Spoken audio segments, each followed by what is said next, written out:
Hello students, आज का हमारा विषय है हाइट एंड डिस्टेंस अर्थात ऊंचाई और दूरी। इसके पहले पार्ट में हम इसके विषय वस्तु को समझेंगे और एक्सरसाइज 9.1 के क्वेश्चन को सॉल्व करेंगे। वास्तव में हाइट एंड डिस्टेंस ट्रिग्नोमेट्री अर्थात त्रिकोणमिति का ही एक पार्ट है, जिसकी मदद से हम किसी वस्तु के हाइट और डिस्टेंस को फाइंड आउट करते हैं।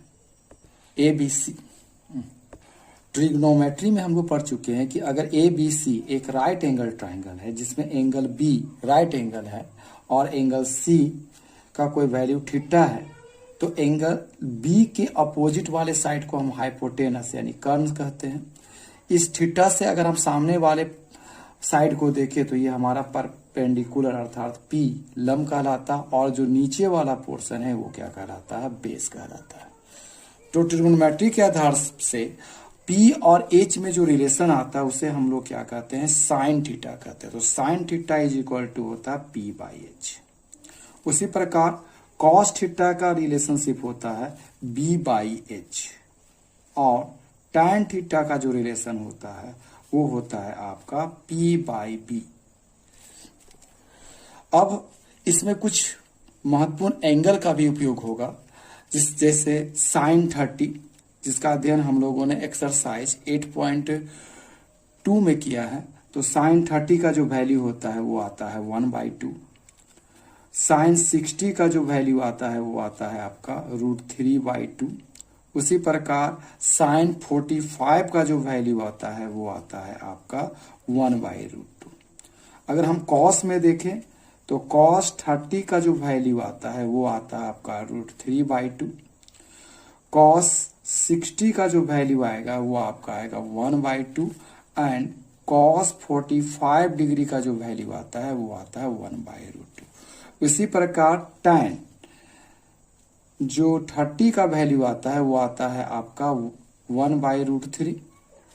टैन 45 का जो वैल्यू आता है वो आता है आपका 1 और टैन 60 का जो वैल्यू आता है वो आता है √3।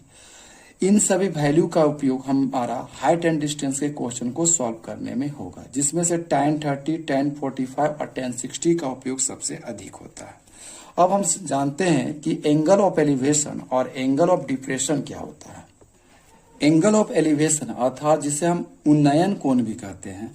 अगर कोई व्यक्ति नीचे से ऊपर की किसी वस्तु को देखता है अर्थात सर उठा कर देखता है, तो अगर ये मान लेते हैं अगर कोई मीनार है या कोई घर है, इससे कोई वस्तु कोई व्यक्ति क्या करता है, नीचे से ऊपर की ओर देखता है, तो इसके आंख पर जो कोण बनता है ये लाइन ऑफ साइट है और इससे अगर हम हॉरिजॉन्टल लाइन खींचते हैं इसकी सतह से लेते हुए, तो ये जो एंगल बनेगा इसके आंख पर, तो उसको हम लोग कहते हैं एंगल ऑफ एलिवेशन कहते हैं। अर्थात जब कोई व्यक्ति नीचे से ऊपर की किसी वस्तु को यानी सर उठा कर देखता है तो उसके नेत्र में जो कोण बनता है उसे एंगल ऑफ एलिवेशन अर्थात उन्नयन कोण कहते हैं। उसी प्रकार जब कोई व्यक्ति किस ऊपर से नीचे रखी किसी वस्तु को देखता है, जैसे कोई व्यक्ति बालकोनी में खड़ा है और वो नीचे की किसी वस्तु को देख रहा है, तो इसके आंख पर जो कोण बनेगा, तो इसके लिए हम इस सरफेस से पैरेलल यानी एक हॉरिजॉन्टल लाइन खींचते हैं और ये जो लाइन ऑफ साइट यानी दृष्टि रेखा से इसके आंख पर जो कोण बनता है इसे हम लोग कहते हैं एंगल ऑफ डिप्रेशन अर्थात अवनमन कोण कहते हैं, एंगल ऑफ डिप्रेशन। तो ये दोनों रेखा एक दूसरे के क्या होता है, पैरेलल होता है और ये एक लाइन इसे इंटरसेक्ट कर रही है, तो ये एंगल इस एंगल के क्या हो जाता है, इक्वल हो जाता है। तो अगर अवनमन कोण है तो इसका अर्थ होता है कि हमें ऊपर से नीचे की किसी वस्तु को देखना है और उन्नयन कोण अर्थात एंगल ऑफ एलिवेशन है तो हमें वो नीचे से ऊपर की किसी वस्तु को देखना है। इसकी मदद से हम एक्सरसाइज 9.1 के क्वेश्चन को सॉल्व करेंगे। इसके क्वेश्चन नंबर 1 में कहा गया है कि a circus artist is climbing a 20 meter long rope which is tightly stretched and tied from the top of a vertical pole to the ground. Find the height of the pole if the angle made by the rope with the ground level is 30 degree. जिसका figure ये दिया गया है। इसमें कहा गया है कि सर्कस का एक कलाकार 20 मीटर लंबी डोर पर चढ़ रहा है। तो यहां पर जो एसी है ये मेरा रोप है जिसकी लंबाई क्या है 20 मीटर है, जबकि ये एबी जो है ये क्या है पोल है।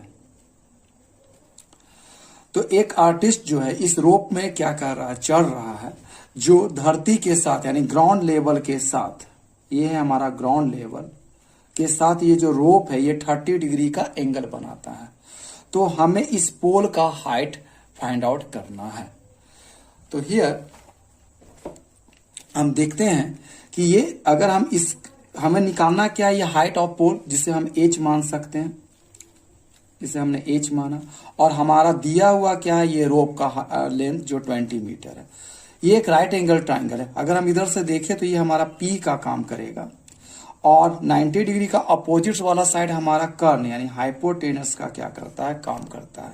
तो P और H में जो रिलेशनशिप होता है वो किसका होता है, साइन थीटा का होता है। तो हम यहाँ साइन थीटा का उपयोग करेंगे और थीटा की जगह पर हम लोग क्या कर रखेंगे, 30 डिग्री रखेंगे।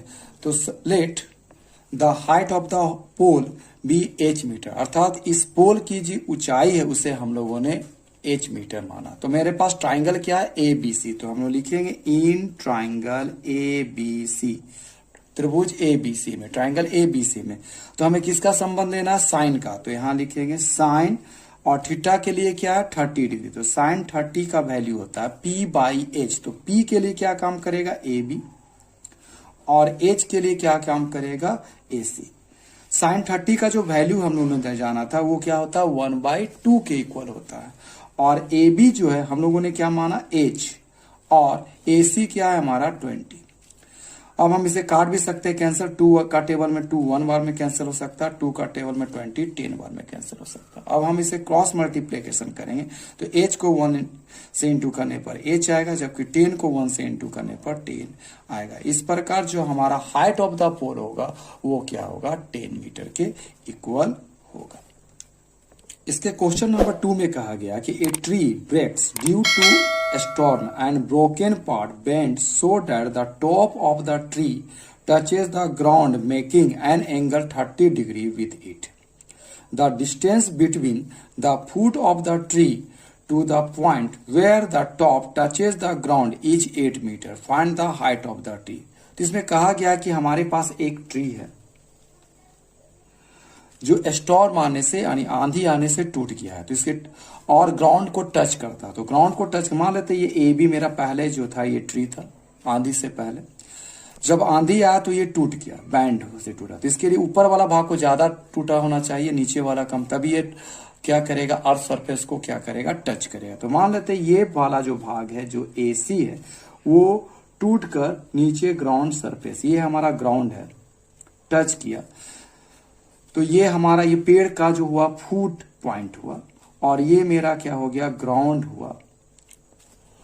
और ये जो टॉप था, ये टॉप मेरा ये ग्राउंड को टच करता है, और जो एंगल बनाता है इस ग्राउंड लेवल के साथ उसका वैल्यू है आपका 30 डिग्री। तो ये जो साइड होगा AC जो होगा ये आपका इस BD साइड के इक्वल होगा, क्योंकि यही जो साइड था ये जो टूटा यही बैंड करके ये हमारा बैंड करके यहां आया, ठीक है।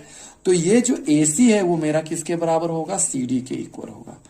तो हमें और एक चीज दिया गया कि ये जो टच जो करता है इसका जो टॉप, इसका जो दूरी है इस फुट से 8 मीटर की दूरी पर, यहां से यहां तक का जो डिस्टेंस है वो क्या है, 8 मीटर है।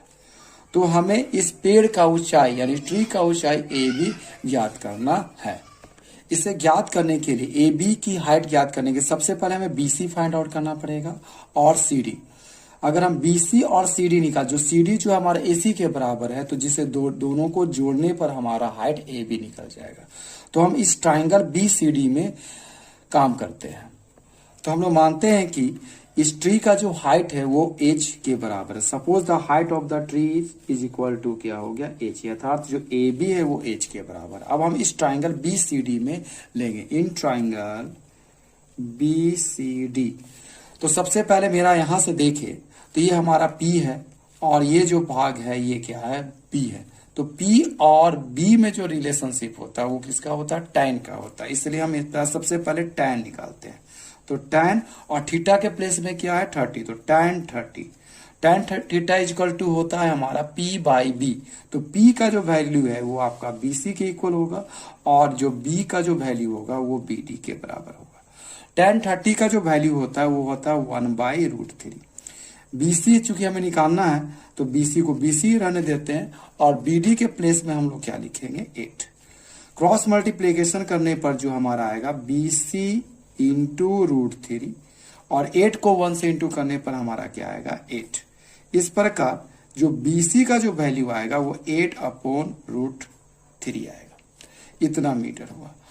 अब हमारा BC निकल चुका है, अब हम लोग क्या निकालेंगे CD का वैल्यू निकालेंगे। तो हमारे पास CD अर्थात H, और ये क्या हो गया B, तो B और H में जो रिलेशनशिप होता है वो किसका होता है, cos थीटा का होता है। तो अगेन cos थीटा, थीटा के जगह पर हम लोग भी लिखेंगे 30 डिग्री। तो cos theta is equal to होता है P बाई H। तो P का वैल्यू क्या है BD बाई क्या होगा H यानी CD, यानी इसे लिख सकते हैं BD बाई CD। तो cos 30 का जो वैल्यू होता है वो आपका होता है √3/2। BD जो है आपका 8 के बराबर है, और CD जो है हमारा CD ही है। अब इसे हम क्रॉस मल्टीप्लीकेशन करेंगे तो ये आपका आ जाएगा CD into √3 is equal to 8 2 जा 16। देयरफॉर जो CD का जो वैल्यू आएगा वो 16/√3 के इक्वल होगा। अब हमें क्या निकालना है, AB का हाइट निकालना है। तो हाइट ऑफ द ट्री, तो यहाँ जो हाइट ऑफ द ट्री है वो क्या है AB के इक्वल है, और AB किसके इक्वल है AC और CB के इक्वल है। तो height of the tree is equal to हम लोग लिखेंगे AB, और AB किससे बनता है AC प्लस CB से के मिलने से बनता है। तो हम देखते हैं कि AC का जो वैल्यू है किसके इक्वल था CD के, तो AC के प्लेस में हम लोग क्या लिख सकते हैं CD लिख सकते हैं, और जो CB है वो CB ही रहेगा। तो CD का जो वैल्यू था वो था हमारा 16/√3, और CB अर्थात BC का जो वैल्यू था वो 8/√3 था। अब हम इसका क्या लेते हैं, एलसीएम लेते हैं। तो √3 और √3 का एलसीएम क्या आएगा √3, तो ये आपका आ जाएगा 16 + 8, जिसे और सॉल्व करने पर ये आएगा 24/√3।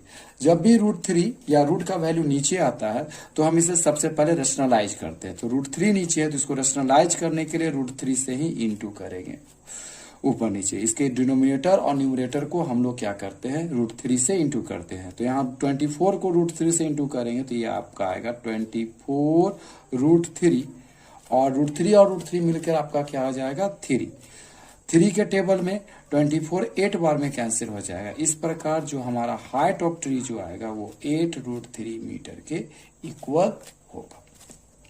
आप इस सीट का स्क्रीनशॉट ले सकते हैं। इसके क्वेश्चन नंबर 4 में कहा गया है कि the angle of elevation of the top of the tower from a point on the ground which is 30 metre away from the foot of the tower is 30 degree. Find the height of the tower. अर्थात हमारे पास एक tower है, मीनार है, और इसके foot से कुछ दूरी पर ग्राउंड में एक पॉइंट है। मान लेते ये पॉइंट P है, और जो टावर का ऊंचाई है ये AB है। तो इस टावर को इस पॉइंट P से इसके टॉप को देखने पर जो एंगल ऑफ एलिवेशन अर्थात उन्नयन कोण बनता है वो आपका क्या होता है 30 डिग्री होता है। और इस फुट का यानी इस पॉइंट P का इस टावर के फुट से जो दूरी है वो आपका क्या है 30 मीटर है।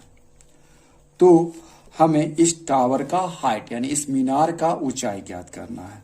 तो ये जो चूंकि ये खड़ा है टावर, इसलिए ये ग्राउंड के साथ क्या करेगा 90 डिग्री का कोण बनाएगा, और इस टावर का हाइट निकालना है। तो इस टावर के हाइट को हम लोग क्या ले सकते हैं H मान सकते हैं।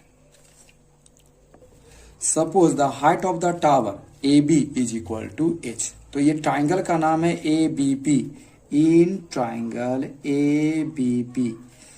तो हमें हाइट ऑफ द टावर अर्थात अगर यहां से देखें तो ये P का काम करेगा और ये B का काम करेगा। तो P और B में जो रिलेशन होता है वो tan का होता है। तो tan थीटा लेंगे, tan, और थीटा के प्लेस में क्या आ जाएगा मेरा 30 degree. tan theta equal to होता है P बाई B। तो P के लिए काम करेगा AB, और बी के लिए काम करेगा बीपी। tan 30 का जो वैल्यू होता है वो होता है आपका 1/√3 और ए बी जो हमने माना है हाइट ऑफ द टावर वो किसके इक्वल है, एच के इक्वल है। और बीपी यानी ग्राउंड सरफेस से इस पॉइंट का जो दूरी है वो आपका क्या है 30 है। अब इसे हम क्रॉस मल्टीप्लीकेशन करें तो h इंटू √3 किसके इक्वल हो जाए 30 को 1 से इंटू करने पर 30 आएगा। देयरफॉर h का जो वैल्यू आएगा वो 30 डिवाइडेड बाय √3 आएगा। चूंकि √3 नीचे आ रहा है डिनोमिनेटर के फॉर्म में है तो इसे हम अगेन रेशनलाइज करेंगे। इसे रेशनलाइज करने के लिए √3 न्यूमरेटर और डिनोमिनेटर को √3 से मल्टीप्लाई करेंगे तो 30 को √3 से इंटू करने पर हमारा क्या आएगा 30√3 और √3 को √3 से इंटू करने पर मेरा क्या आएगा 3 के टेबल में 30 10 बार में कैंसिल हो जाएगा। इस प्रकार जो हमारा h का जो वैल्यू आएगा वो आएगा 10√3। So the height of the tower is equal to क्या आएगा 10√3 मीटर। अगर आपने हमारे चैनल को अभी तक सब्सक्राइब नहीं किया है तो हमारे चैनल को सब्सक्राइब करें और हमारे वीडियो को लाइक और शेयर करें और इसे अपने दोस्तों को भी शेयर करें। Thank you.